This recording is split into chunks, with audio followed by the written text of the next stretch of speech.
เดียเคยเพิ่นบ่มีคู่นะคนนี้นะหมดแล้วมันกันนี่เด้ตัวนี้งามเลยอันนี้ละครูมัน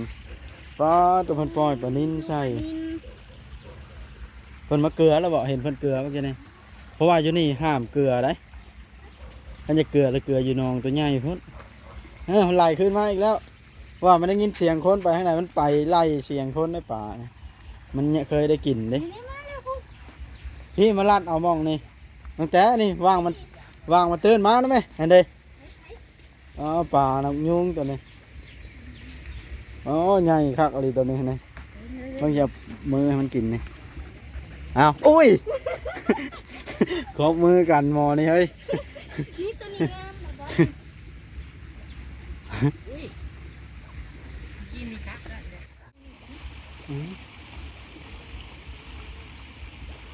นี่มันเข่าถ่ำละสองโตนะเป็นบาทวะแต่ว่าใช้สาระต่างกันเอาบาทนี่อยู่ดีมีแห้งนะบาทนี่อยู่เย็นเป็นชุบได้แหละไปย่างไปฮะขึ้นรถผู้บังเอิญว่ายังเราถ่ายอยู่เราโทรหาลายชายแล้วนี่นะเพิ่นถ่ายอยู่รถชวนมาก็บอกมาเอาพี่น้องก็ถือว่าหลังจากที่ไปหาโมก็ถือว่ามาเป็นที่เรียบร้อยแล้วก็คือตอนนี้นะมาอยู่วัดเนาะก็บริเวณก็ได้เล่าอาการของน้องแต่ให้พี่น้องFCฟังเลยบัดนี้ก็ที่ให้ท้องน้องแต่เล่าให้เพิ่นฟังได้บัดนี้ว่าเป็นจังไดหลังจากที่ไปหาหมอนะก็สิดังๆนี่เด้อเพิ่นว่าจังไดเนี่ยหลังจากที่เข้าไปเอ็กซเรย์ในกระดูกขาหั่นน่ะเพิ่นก็ว่ามันก็โป่งงามเพิ่นว่าแต่ว่ามันก็บ่ได้กดบ่ได้อย่าลืมกดติดตามเพื่อเป็นกำลังใจให้ผมด้วยนะครับทุกคนขอบคุณมากๆครับพี่น้อยโดยเปิดภาพขึ้นกันเนาะ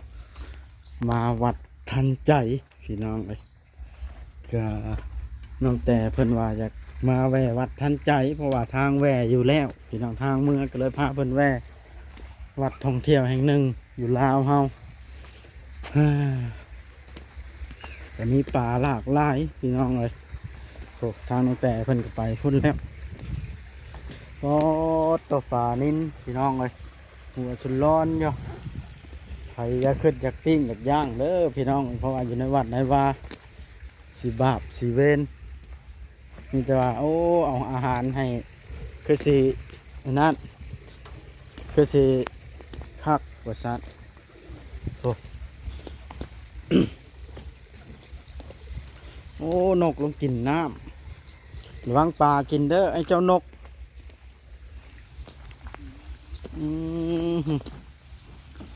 ปลาทอง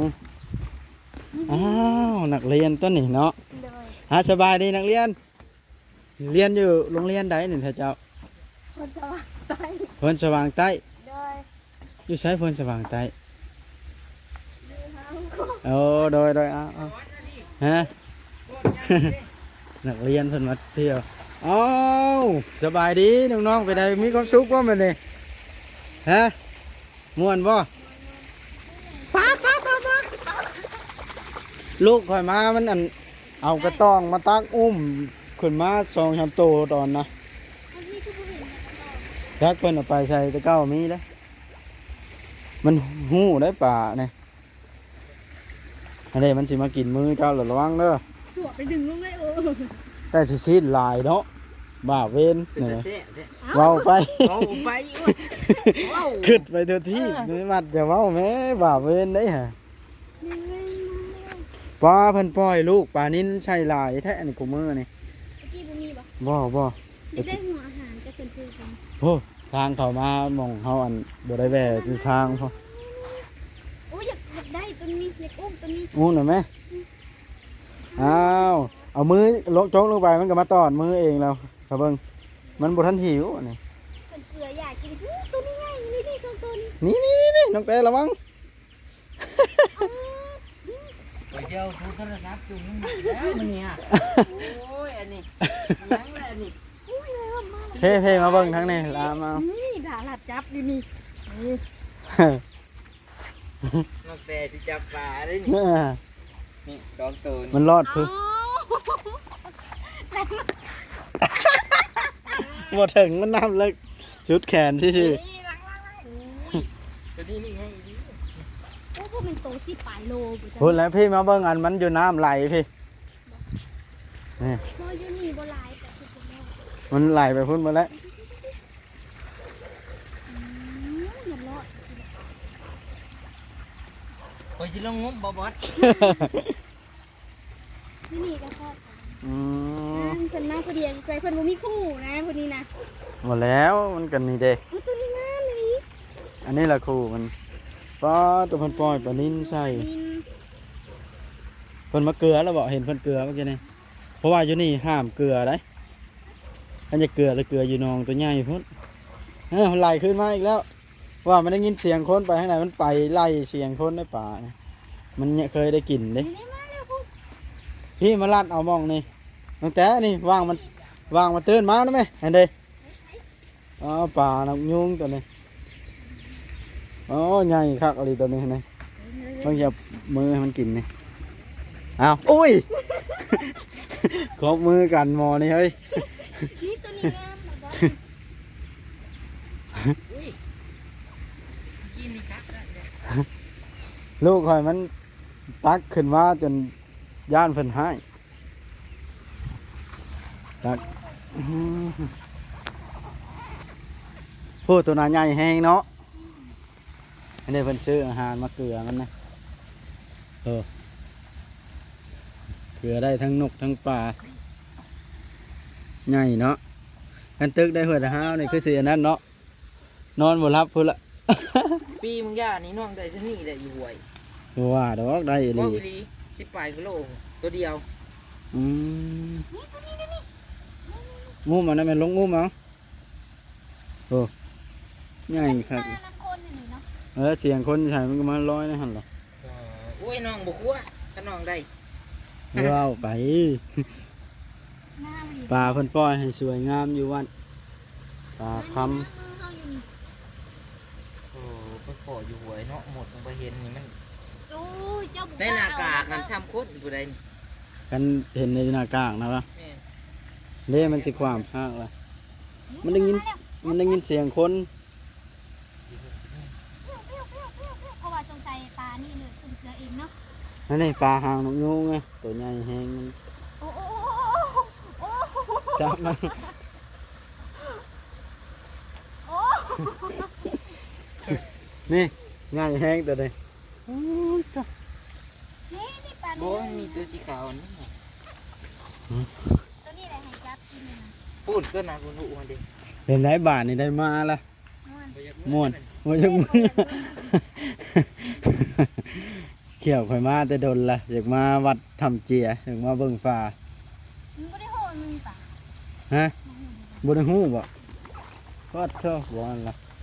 คนจะกระโดด ถ้าอยากเบิ่งปลาทุกเราเอาหัวหานมาว่านลงจุดนั้นป๊อดตัวใดก็ซ้ำลำไม้นี่ เล็บ ดู เพิ่น อยู่ ว่า ในนี้ พวกแม่นย่านนะเกลือ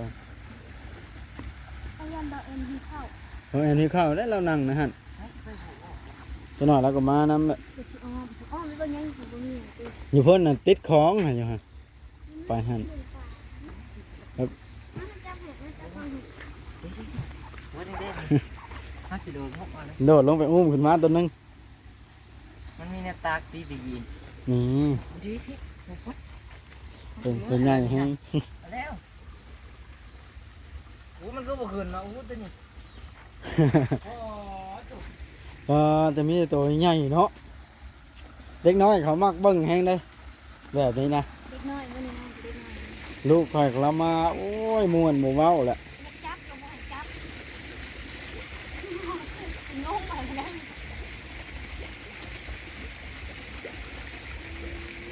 ปลามีทุกชนิดเนาะปลาลวดลายเลยมันเข้าหม่อนปลาละน้ำใสคนเห็นตัว ปลานิลกับเป็นชายที่เลี้ยงอยู่นี่เลยให้คุณเอามาปล่อยไหมเนาะปลานิล ลูกปลาเนาะ เพิ่นปลานิลลูกเพิ่นจะนอนนี่นี่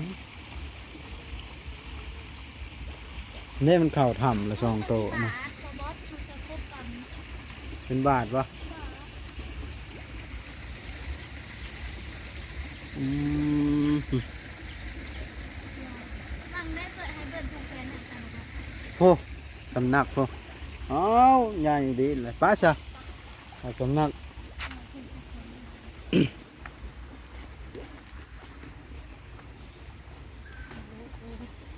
อ้าวเพื่อนนั่นกับป่าเนี่ย ในซูนก็มีแห้งบ่ตุ้ยเด้เนาะป่าโคตรตุ้ย โอ้อยู่ต้นยังกูโทษต้นแรกต้นไหนนี่มันอยู่ในผืนนี่มันอยู่อ่อนต้นนี่มันอยู่ในผืนนี่ต้นผ่านี่ต้นดำนี่ อ๋อ นี่ ผมเอาลูกเลย ถ้าต้นนี้กูมูนะ2ตัว นี่ ต้นไหนครับ นี่ตัวนั้นไม่เลย มันไหลเสียงคน ตัวนี้งาม นกตัง ตัว แก ใหญ่น้ำหลังนะ ตังแกสีตัวผู้ไปกันจะไปนะย่างไปพูดได้ผูกแขนกันจะผูกกับบุผูกกับรถ ไปเลยอันนี้ก็ผิดเลย อ้าวบาทนี่บอนเลี้ยงป่าน้อยนี่ นี่มันเกลืออยู่นี่ ห่มบ่เว้าแล้วเนาะ ตอบแม่นะก็เสร็จมันทำอะไรลูกเลยก่อนยิงเลยจับปลาอยู่ นี่ลูกพญานาค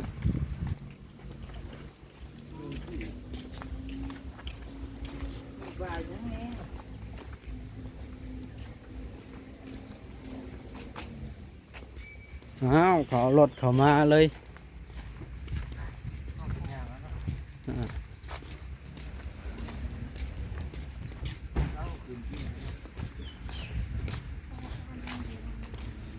อ้าว ในหน้าเพิ่นบอกว่าคือเก่าเนาะมีทางบ่บ่เมื่อนี่สิเมื่อเลยบอกเลยว่าแน่ใด อยู่เพื่อนนะ แม่ ก็ถ้าคิดจักเล็กจักหน่อยกับ เพ เมื่อ ราะ เลย ว่าเพิ่นอยากให้น้องอะไปซื้อกระปุกใส่เกลือเป็กนัวประเดกหั่นน่ะ โอ้ เพราะว่าอยู่แถวนี้บ่มีต้องไปกินแม่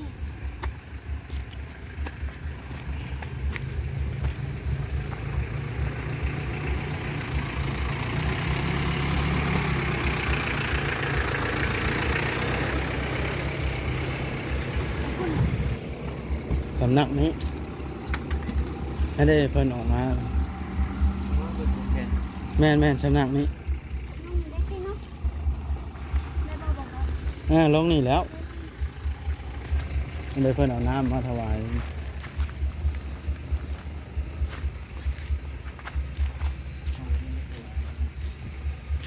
เพิ่นอยู่บ่ล่ะเบิ่งถามกับเจ้ากันฮะ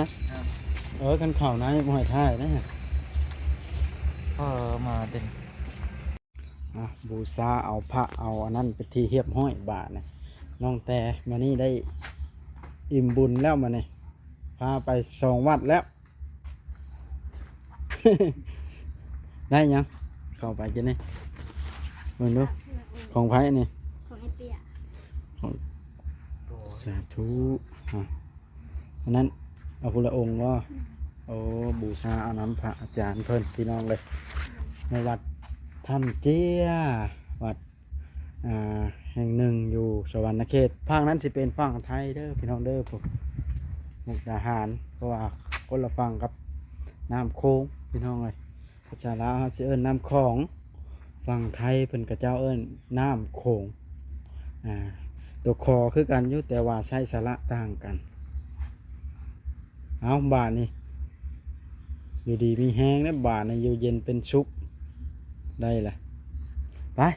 ย่างไปฮะขึ้นรถผู้บังเอ็นว่ายังเราถ่ายอยู่แล้วโทรหาหลายสายแล้วนี่ ไปเลยแค่วะ นะเพิ่นถ่ายอยู่รถชวนมาก็บ่มาเนาะ บอกเองนะอันนี้ก็ได้เลยลงสิ โทรศัพท์เด็ด หอย ลืมโทรศัพท์บ่ได้เลย นี่บัวนี่ อย่าเอาไปทักเพิ่นสิให้นะปลาเพิ่นสิตายเอ้าน้องแต่คุไปลงคันใดมาอู้มาแม่น้องบอยลงได้ปะ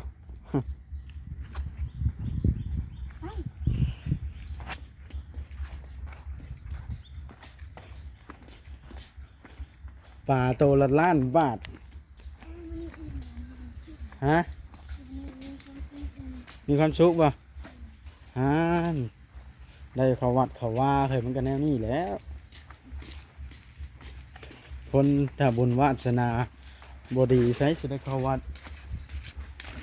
โอ้ปลามันขึ้นมาเช้าห่มมันโดดบอกว่า อึม ตื่นป่าได้คนสั่งเกลือไม่คนหอยเกลือเนาะ ไม่ใช่เกลืออยู่หนองใหญ่อยู่นี่บ่ได้ให้เกลือได้ย่านปลาเพิ่นอิ่มเกินขนาด มาได้แล้วไปจับแบบนี้นี่ อื้อหือ ร่มเสียเราแบบนี้ มานี่เที่ยวได้อันแบบว่าสนุกมากเพิ่นว่ะน้องแต่โอ้เสียวมากย่างในไม้นี่ก็ได้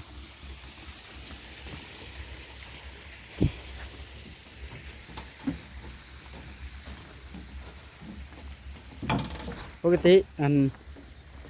ซื้ออาหารมาเกลือทั้งนกทั้งปลา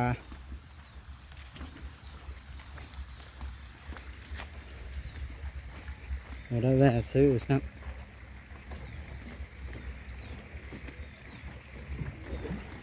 เพราะตัวเสียงบอนเนาะมันตกลงไปนี่น่าได้ก็ถือกิน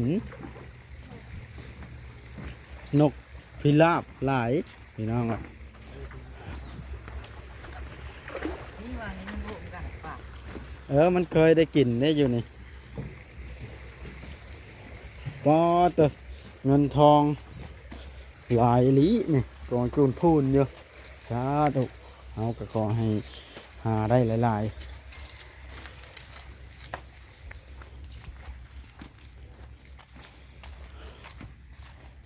แต่มะเขือเนี่ย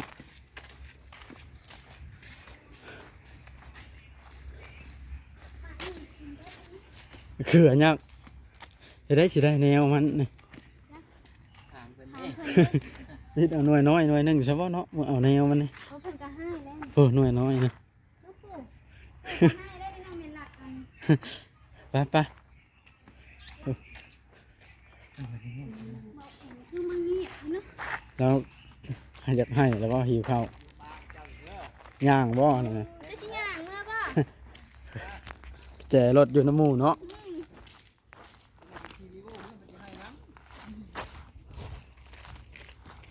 กินโลกใหญ่ เอ้าก็ได้พระผู้ลงบาทนี่เธอ สบายดี ปริญญาเข้าท่าบอบอสเขาเกือบฮับรถเป็นกับป้าอย่างนี้เอามานั่งประเดี๋ยวมานั่งยังนะคนละเจนได้ยังเจได้กันนะดี นั่งอยู่เพิ่นมันจังบ่มีหมด ๆเห็นเบิดคนอยู่แล้วเนาะทางนั่งเห็นมุมทางหลังที่บาจิต